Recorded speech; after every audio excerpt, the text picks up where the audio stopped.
Welcome back to my YouTube channel where we explore the fascinating world of rare and valuable old coins. Today we dive deep into the history, the value, the legacy, and the hidden treasures behind the Washington quarters, from the years 1973, 1980, and 1985. If you're passionate about coin collecting, numismatics, or simply curious about the coins you might have in your pocket, this video is for you. We're going on a journey through the past and present to understand how these coins became part of everyday American life and why they hold significant value for collectors and historians alike. We begin with a quick overview of the Washington quarter itself, introduced in 1932 to commemorate the 200th anniversary of George Washington's birth. This coin replaced the standing Liberty quarter and quickly became a staple of American currency designed by John Flanagan. We are diving deep into the history and value of a very interesting piece of American currency, the 1973 Washington quarter. This is not just a regular coin, it's a story stamped in metal, a piece of history that has passed through millions of hands and yet remains a mystery to many collectors and enthusiasts around the world. Today, I will take you on a journey through its design, its history, its minting, details its varieties, its errors, and its place in the world of coin collecting, as well as how its value has changed over time and what makes it special. Let's begin with the origins of the Washington quarter itself. The Washington quarter was first introduced in 1932 to commemorate the 200th anniversary of George Washington's birth. The first president of the United States, the coin replaced the standing Liberty quarter, which had been in circulation. Since 1916, the decision to honor Washington came during the Great Depression, a time when Americans were looking for symbols of strength, leadership, and national pride. Sculptor John Flanagan was chosen to design the coin, and his portrait of Washington was based on the bust created by French sculptor Jean-Antoine Houdon in 1785. The obverse side of the coin features a left-facing profile of George Washington, along with the word Liberty and the phrase, "In God We Trust," and the date of minting, which for our focus today is 1973. Now we come to the year 1973, a year that marked a time of transition in American history, both politically and economically. The United States was emerging from the turbulent 1960s and entering a new phase of change. The Vietnam War was still ongoing. Inflation was beginning to rise, and the Watergate scandal was unfolding against this backdrop. The U.S. Mint continued to produce the Washington quarter for general circulation, and that year the coins were struck at two main facilities, the Philadelphia Mint and the Denver Mint. The Philadelphia quarters bear no mint mark, while the Denver quarters are marked with a small D to the right of Washington's ponytail. The Washington quarters minted in 1973 were composed of copper and nickel, as the last 90% silver quarters had been issued in 1964. The composition of the coin is known as clad, which means it has a core of pure copper and outer layers of a copper-nickel alloy. This change in composition was introduced in 1965 in response to the rising cost of silver and was part of the Coinage Act of 1965, which permanently ended the use of silver in most circulating coins, including the dime quarter and half dollar. The diameter of the 1973 Washington quarter is 24.3 millimeters, and its weight is 5.67 grams.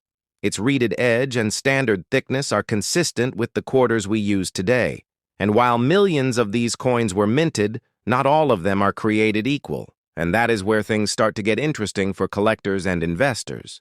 In 1973, the Philadelphia Mint produced over 346 million quarters, while the Denver Mint struck over 232 million.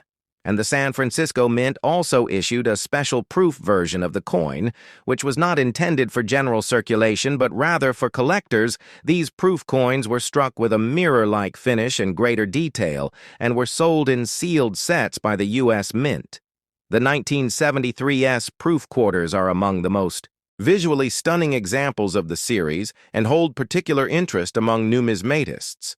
When we talk about value, we need to consider condition rarity and demand the average 1973 quarter in circulated condition is worth its face value of 25 cents. However, uncirculated and high-grade examples can fetch much more in the collector's market. Coins that are graded MS-65 or higher by professional grading services such as PCGS or NGC can be worth several dollars to even over $100 depending on their luster strike, and eye appeal-proof versions can also bring in premiums, especially if they have been preserved in pristine condition and carry a deep cameo designation indicating strong contrast between the mirrored fields and frosted devices. But what really adds excitement to the 1973 quarter are the known errors and varieties. Over the years, collectors have discovered several notable mistakes in the minting process, which can significantly increase a coin's value. These include double-die obverses, where the inscriptions or profile appear slightly doubled off center strikes, where the coin was not properly aligned in the press, and clipped planchets, where a portion of the coin is missing due to an error in the metal cutting process. There are also reports of quarters with missing clad layers which reveal the reddish copper core, and these types of errors can make a common coin extremely rare and valuable in the eyes of a collector. The story of the 1973 Washington quarter does not stop with minting and collecting. It also intersects with larger historical and cultural events. The design of the quarter featuring Washington has become so iconic that it remained unchanged for more than 65 years until the launch of the 50-state quarters program in 1999. This long-standing continuity is a testament to Flanagan's design and to the image of Washington as a unifying symbol in American history during the 1970s. As the country dealt with political scandal and economic challenges, the quarter continued to circulate as a reminder of the nation's founding ideals and leadership. Collectors today often seek to build complete sets of Washington quarters, which include one coin from every year and mint mark, and the 1973 issues are an essential part of that collection, although not considered rare in a general sense. High-grade and error examples of the 1973 quarter continue to attract strong interest and can be a rewarding find for anyone searching through pocket change or old coin rolls. There are even communities and online forums dedicated to identifying and discussing these coins and their unique characteristics, with members sharing their discoveries, tips, and auction results. The values of these coins are often driven by this collective interest and the thrill of finding something extraordinary in the ordinary. So what should you look for if you want to find a valuable 1973 quarter? First, examine the coin for any signs of errors such as doubling, missing layers, or misalignments. Next, check the condition. Sharp details and a lack of wear can suggest higher value. Finally, if you believe you have a potentially valuable specimen, consider submitting it to a professional grading service which can authenticate and grade the coin and give it a market value that buyers trust. Whether you are a seasoned numismatist or a casual enthusiast, the 1973 Washington quarter offers a fascinating window into American history, minting technology, and the world of coin collecting. It's a coin that tells a story not only of the man whose image it bears, but of the people who used it, the hands it passed through, and the times in which it circulated. So the next time you come across a 1973 quarter, take a closer look, because that small piece of metal could be much more than spare change. It could be a piece of history waiting to be rediscovered. And that concludes our deep dive into the history and value of the 1973 Washington quarter. If you enjoyed this video, make sure to like, subscribe, and hit the bell icon for more in-depth content on rare coins, where we dive deep into the fascinating world of numismatics and explore the hidden treasures within the coins we carry every day. Today, we're going to journey through time and value as we explore the 1985 Washington quarter, its history, design, production, and the legacy it has left in American coinage. We'll also look into the broader world of old coin values. So sit back, relax, and get ready for an in-depth ride through numismatic history. Let's start by understanding the Washington quarter itself, a coin that was first minted in 1932 to commemorate the 200th anniversary of George Washington's birth. The original design was created by sculptor John Flanagan, who based his portrait of Washington on a bust by Jean-Antoine Houdon. Flanagan's design featured a left-facing profile of Washington on the obverse side, while the reverse featured an eagle with outstretched wings, perched on a bundle of arrows with olive branches below. This classic design stayed in circulation for decades, becoming one of the most recognized and collected American coins. Fast forward to 1985 a year. That may seem ordinary on the surface, but holds particular interest to coin collectors and enthusiasts across the country.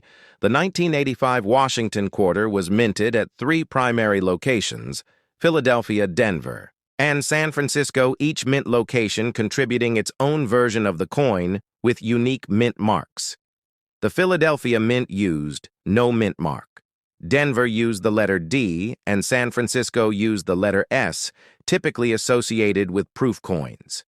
During this period, the composition of the quarter was the copper-nickel-clad variety, which had replaced the 90% silver content in 1965 following the Coinage Act of 1965.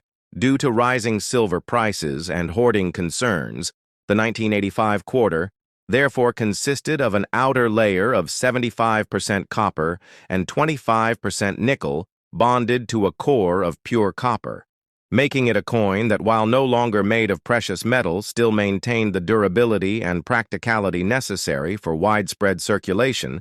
Now let's talk mintage numbers and production quality. The Philadelphia Mint produced over 775 million quarters in 1985, making it a high production year. The Denver Mint followed with over 520 million coins, while the San Francisco Mint produced just over 3 million proof coins for collectors because of the sheer volume of coins released that year. The 1985 Washington quarter isn't considered rare in circulated condition. However, what makes certain examples valuable are mint era's pristine condition and high grades given by professional grading services like PCGS or NGC. Among the most sought-after 1985 quarters are those in mint state condition, particularly those graded MS67 or higher, which are considered to be in exceptional shape and are often worth far more than their face value. Even more exciting are the mint errors that occasionally surface in the numismatic market. These can include double dies, off-center strikes, misaligned dies, and other anomalies that occurred during the minting process. For example, a double die obverse, where parts of the design appear. Doubled can drastically increase the coin's value due to its rarity and collector demand. Proof coins from the San Francisco Mint deserve a spotlight as well. These coins were struck with special dies on polished blanks, resulting in a mirror-like finish and sharp details. Though they were not intended for circulation, they have become prized collector items, and their condition is typically better preserved than their circulated counterparts. The value of these proof coins depends greatly on their condition, whether they are deep cameo or ultra cameo, and if they have retained their original luster without any signs of toning or handling. But the value of the 1985 Washington quarter also lies in its role within the broader history of American coinage.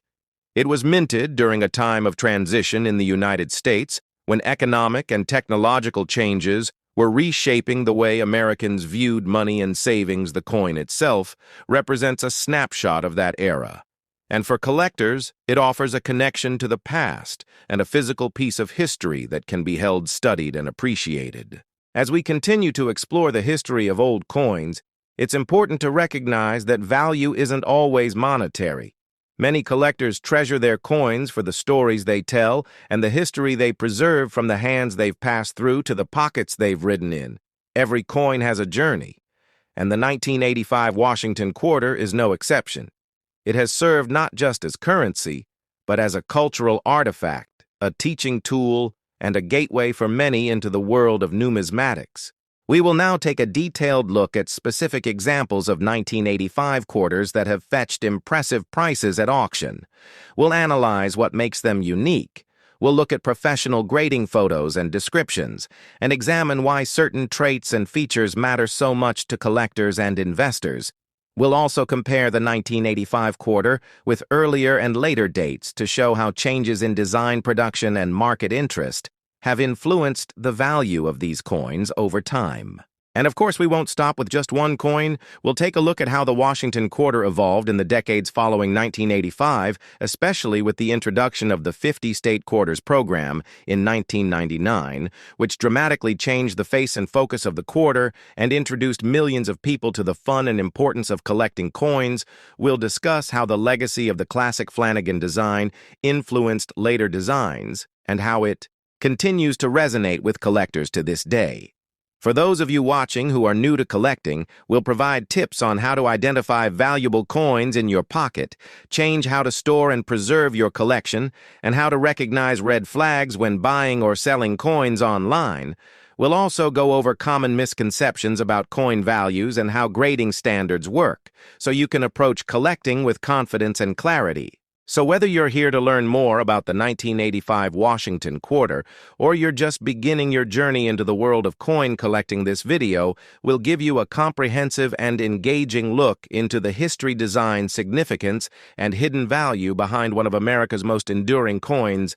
Thank you for watching, and welcome back to the channel where every coin has a story, and every story is worth telling. In the world of mint errors, the 1985 Washington quarter has several notable examples that have appeared over the years. Though errors were less common in the mid-'80s due to tighter quality control, some interesting pieces still escaped into the wild. These include off-center strikes, where the coin is misaligned during the strike, leading to part of the design being cut off. Double dies, where portions of the lettering or design appear twice due to a misaligned die hubbing process, and clipped planchets, where part of the blank metal disc is missing. Before striking, each of these errors has its own grading scale and rarity profile, and collectors often compete aggressively for high-grade examples of these unusual coins. Now let's dive deeper into the collector value of the 1985 quarter across different markets, auction results, and dealer trends over the past 2 decades show a steady increase in the value of top-grade and rare error quarters, particularly in certified holders' demand for coins. Graded MS-67 or higher has been growing, especially among registry set builders who strive to own the finest possible example of every coin in a given series. These high-grade coins are often slabbed by companies like PCGS and NGC, which provide not only authenticity, but also a grade that affects value significantly.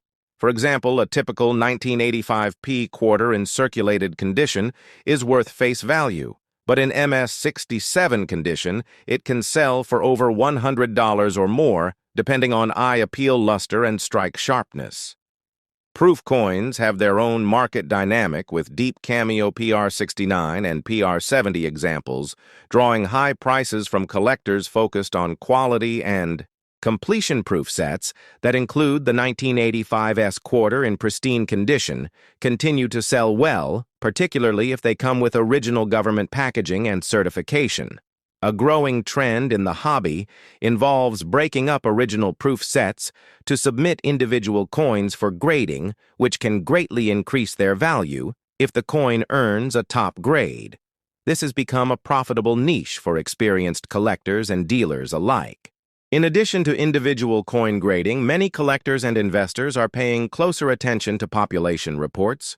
These are official statistics released by grading companies that tell how many coins of each type and grade exist in their database. If only a few 1985 quarters have been graded, MS-68 by PCGS, for example, then owning one becomes significantly more valuable due to its extreme rarity. Scarcity drives price, and collectors are always seeking the best of the best, especially when it comes to modern issues, where high mintages often hide the difficulty of finding a truly perfect coin. Looking beyond just the 1985 quarter, the world of old coin values includes many categories that intersect with this discussion. Silver coins from before 1965, such as 90% silver quarters, are prized not only for their numismatic content. These coins have been steadily increasing in value due to both collector demand and fluctuations in silver prices. While the 1985 quarter has no silver content, its place within the series helps collectors trace the evolution from precious metal coinage to modern clad issues. Understanding this context helps collectors build more meaningful collections and deepens appreciation for the economic and historical forces that shape the coins we use every day. Dive deep into the incredible legacy of the Washington Quarter from 1986, a coin that may seem ordinary to the casual eye, but is actually packed with history, artistry, and potential value that can surprise even experienced collectors. As we go through this journey together, we'll uncover how the Washington Quarter came to be, its evolution across decades, and what makes the 1986 edition especially unique and possibly valuable in the world of numismatics. To begin our journey, we have to go back to the early 1930s, a time when the United States was still reeling from the effects of the Great Depression, and in the middle of economic uncertainty in 1932, the United States Mint introduced the Washington Quarter as a way to commemorate the 200th birthday of George Washington, the first president of the United States, originally intended as a one-year commemorative coin. The design was so well received by the public and officials alike that it became a permanent part of the nation's circulating coinage, replacing the standing Liberty Quarter that had been in use since 1916. The original sculptor behind the Washington Quarter was John Flanagan, who based his design on the famous bust of Washington created by Jean-Antoine Houdon, a French sculptor who had actually met Washington in person. This design depicted Washington in profile facing left with the word Liberty above his head and the phrase, "In God we trust," to his left, and the date appearing below.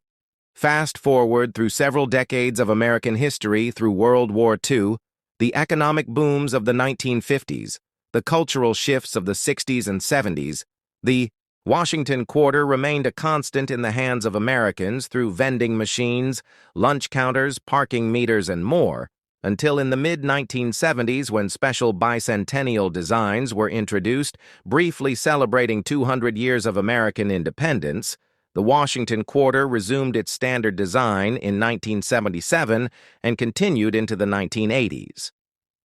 By the time we reached 1986, America was in a very different place under the Reagan administration. Economic growth and technological innovation were shaping a new era, and the coins of this time are subtle reflections of this national character. The 1986 Washington Quarter was minted in Philadelphia and Denver, with a proof version also struck at the San Francisco Mint. The Philadelphia Mint used the P Mint mark, the Denver Mint used the D mark, and the San Francisco proof carried an S on the coin just below Washington's ponytail on the obverse. In terms of composition, the 1986 quarter was made of a copper-nickel-clad combination featuring an outer layer of 75% copper and 25% nickel bonded to a core of pure copper. The total weight of the coin came in at 5.67 grams, with a diameter of 24.3 millimeters and a reeded edge, which was a standard feature carried over from earlier silver coinage. The reeded edge originally helped prevent coin clipping, where dishonest individuals shaved small amounts of precious metal off the edges of coins, and this tradition continued even when the coins no longer contained silver. Now let's turn our attention to the value and significance of the 1986 quarter in today's market. While millions of these coins were minted, and the vast majority were used in everyday transactions, there are specific examples that can be extremely valuable to collectors. For example, quarters in uncirculated condition, particularly those that have been professionally graded and encapsulated by organizations such as the Professional Coin Grading Service or Numismatic Guarantee Company, can command higher values. Coins that cover the hidden stories and true value of old coins. Today, we begin an incredible journey into the world of the 1980 Washington Quarter, a coin that may seem ordinary at first glance, but in reality holds layers of history, design, evolution, minting processes, and collector significance that most people overlook. As we step into the rich background of the Washington Quarter, we have to travel back not just to 1980, but all the way to 1932, the year this coin series was first introduced in celebration of the 200th anniversary of George Washington's birth. The United States Mint chose to honor the first president of the United States with a circulating commemorative coin that eventually became one of the most widely recognized and circulated coins in American history. Designed by sculptor John Flanagan, the Washington Quarter replaced the Standing Liberty Quarter, which had been in circulation since 1916 and had gained both admiration and criticism over its short lifespan. Flanagan's design featured a bold and dignified profile of George Washington facing left with the word "Liberty" above, and the national motto, "In God We Trust," to the left, along with the date below on the reverse. The original design showcased a powerful eagle with wings spread and a bundle of arrows beneath it, symbolizing strength and readiness, with olive branches below as a message of peace. This design remained largely unchanged for decades and became a cornerstone of American pocket change. By 1980, the Washington Quarter had already seen a number of changes. Though subtle, they reflected both advances in minting technology and shifts in the needs of circulation and collector interest. By this time, silver had been removed from quarters entirely since 1965 due to rising costs and the need to preserve precious metal resources. The Coinage Act of 1965 mandated the removal of silver from dimes and quarters, transitioning them to a copper-nickel-clad composition. This meant that by 1980, the quarters were made of an inner core of pure copper and outer layers of copper-nickel, creating a durable and cost-effective solution that maintained the coin's weight and size, but affected its overall tone and wear patterns in circulation. Now let's focus specifically on the 1980 Washington Quarter.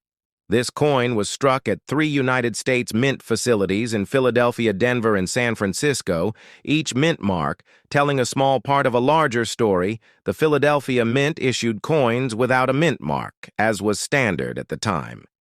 The Denver Mint quarters carried a D-Mint mark, while the San Francisco Mint, which primarily handled proof coins, produced 1980 quarters with an S-Mint mark meant for collectors and not intended for general circulation. The production numbers were immense, with hundreds of millions of coins produced across all 3 facilities. But what makes the 1980 quarter truly fascinating is not just its mintage numbers, but its place in the numismatic landscape of the late 20th century.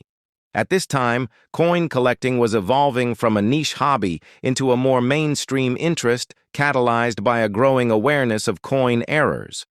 Varieties and historical narratives surrounding U.S. coinage collectors began to pay close attention to details like die variations, minting errors, plancher anomalies, and condition grading, all of which affected the market value of a coin that might otherwise appear common in the case of the 1980 Washington Quarter. One of the most sought-after varieties is the 1980 D Quarter, with a repunched mint mark also known as RPM. This occurs when the mint mark is stamped more than once, but not in exactly the same position, creating a slight doubling effect that is visible under magnification, though subtle. This type of variety adds a premium in collector markets and is cataloged and certified by major grading services such as PCGS and NGC. Another point of interest lies in the condition of the coin, with high-grade examples in mint state, especially MS-66 and above, commanding significantly higher values compared to their circulated counterparts. In terms of design integrity, the 1980 quarter maintained John Flanagan's classic vision. Though by this time, many coins began to show wear due to decades of circulation changes in die technology, and minting efficiency also led to sharper details on some 1980 issues depending on die state and strike quality. So when evaluating a 1980 quarter, one must consider not only the mint mark and date, but also the sharpness of the strike, presence of luster, absence of contact marks, and overall eye appeal, all of which factor into its numismatic value. It's important to recognize that even coins produced in the millions can become rare in high grades, especially if preserved in original bankrolls, mint sets, or found in exceptionally well-struck condition. Beyond the coin itself, the broader historical context of 1980 offers additional richness to our narrative. This was a year of transition for the United States marked by economic shifts, political changes, and the continued evolution of American culture, the U.S. Mint was adapting to increasing public interest in coinage, driven by inflation fears, and the growing popularity of collecting as an investment. The numismatic press was booming with new publications, dealers and conventions creating a thriving environment for coin education and exchange. In this backdrop, the 1980 Washington Quarter circulated widely across the country, playing its role in daily commerce while quietly becoming a piece of collectible history.